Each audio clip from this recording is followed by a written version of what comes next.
Hello and welcome to Basic Computer Help. So, you want to start your own computer repair biz, but you don't know what kind of business to start.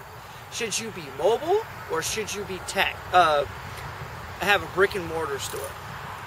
The answer is actually not that simple because there are pros and cons to both. A brick and mortar store, you'll have a place. You'll have your own bench and your customers will bring the computers to you. One of the downsides is if you have a slow day, you have to stay at your store. You can't go out and get customers. Or even if you have a slow week, you can't really go out and get customers unless you have employees. And if you're having a slow week, you're not really going to be giving your employees too many hours. So you're kind of going to be screwed there. I personally like being a mobile tech.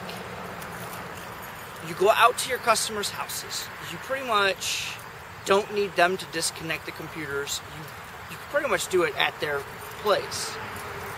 Well, actually, you do it at their place.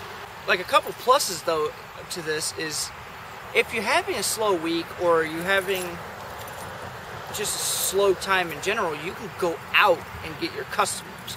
You can go door to door. You can even do other things. Go to the local store. See if there's anybody there that needs any help with their computers.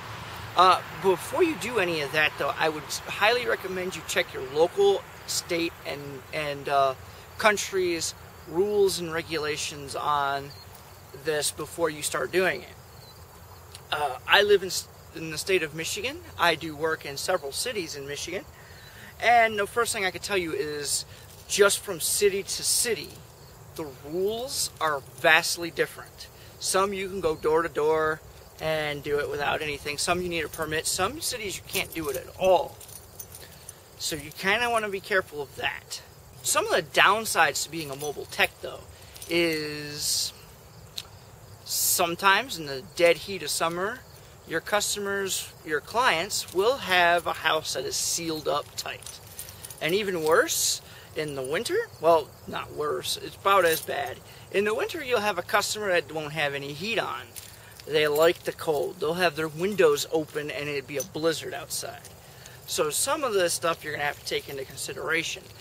If it's summer, I recommend that you take a bottle of water, several bottles of water stored in your car in a cooler.